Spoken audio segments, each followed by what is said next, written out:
रस्त्यावरून ये जा करणाऱ्या वाहन चालकांना लिफ्टसाठी ती हात देते। गाडी थांबताच नजरेनं ती समोरच्याला घायाळ करते आणि पुढे जे काही घडतं त्यामुळे सांगावं लागतंय, वो बुलाती है मगर जाने का नहीं। आतापर्यंत 50 जण या तरुणीला फसलेत। हे प्रकरण पाहून पोलीसही चक्रावले आहेत। त्यामुळे हे संपूर्ण प्रकरण काय आहे पुढील काहीच मिनिटात समजून घेऊयात। नमस्कार, मी छाया आणि आपण पाहताय मुंबई तक। ती लिफ्ट मागण्याच्या बहाण्याने रस्त्यावरच्या वाहन चालकांना थांबवते, त्यांना जाळ्यात ओढण्याचा प्रयत्न करते। तिच्या सौंदर्याला भुलून वाहन चालक तिच्या नजरेत घायाळ होतात। त्याचाच फायदा घेत मुलगी चालकांना हॉटेलवर घेऊन जाते, तिथे अश्लील व्हिडिओ बनवते। त्यानंतर तिच्या बॉयफ्रेंडसोबत ती पीडित व्यक्तीला ब्लॅकमेल करते। गेले कित्येक महिने या जोडप्याचा हा प्रकार सुरू होता।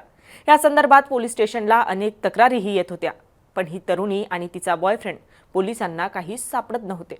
पोलिसांचा कसून शोध सुरू होता आणि अखेर दोघं प्रेमी युगुल पोलिसांच्या तावडीत सापडले आहेत।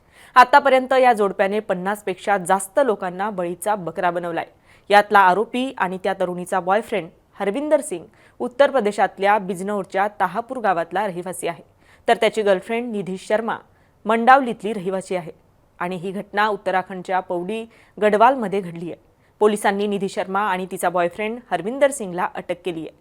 निधी निर्जन रस्त्यावर उभी राहायची, तिथं येणाऱ्या जाणाऱ्या वाहनांकडून लिफ्ट मागायची। जर कुणी तिला लिफ्ट दिली तर ती अलगद त्या व्यक्तीला तिच्या जाळ्यात ओढायची।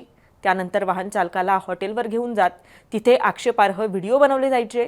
त्यानंतर खोलीत अचानक तिचा प्रियकर यायचा, कारण हॉटेलही ठरलेलं असायचं। मग हे दोघं मिळून संबंधित व्यक्तीला धमकावायचे, पैशांची मागणी करायचे। एकदा पैसे मिळून काही दिवस उलटले की परत व्हिडिओचा धाक दाखवत ब्लॅकमेल करायचे आणि हा खेळ पुन्हा पुन्हा सुरू व्हायचा, फक्त त्यात माणसं ॲड व्हायची। या आरोपींच्या चौकशीत त्यांनी आत्तापर्यंत 50हून अधिक लोकांसोबत फसवणूक केल्याचं उघड झालंय। बदनामी होईल या भीतीने बरेच जण पोलीस तक्रार देण्यासाठी पुढे येत नाहीत। मात्र कोटद्वारमध्ये राहणाऱ्या एकाने तक्रार दिल्यानंतर हा प्रकार उघडकीस आलाय। एक मुलगा आणि मुलगी त्याला बलात्काराच्या खोट्या गुन्ह्यात अडकवण्याची धमकी देत असल्याची पीडित व्यक्तीने तक्रार केली आहे। त्या तक्रारीच्या आधारे पोलिसांनी तपास सुरू केला, तेव्हा दोघं पोलिसांच्या तावडीत सापडले। या आरोपी प्रेमी युगलाला आता कोर्टाने शिक्षा सुनावली आहे। मात्र लिफ्टच्या या हनी ट्रॅपमध्ये फसलेल्या या लोकांचा आकडा फार धक्कादायक आहे। त्यामुळे कोणालाही लिफ्ट देताना सावधान राहा आणि तुमच्या आसपासही असं काही घडतंय का आम्हाला कमेंट करून नक्की कळवा। आणि मुंबई तकला जर आपण नवीन असाल तर मुंबई तक चॅनलला सबस्क्राईब करायला विसरू नका। धन्यवाद।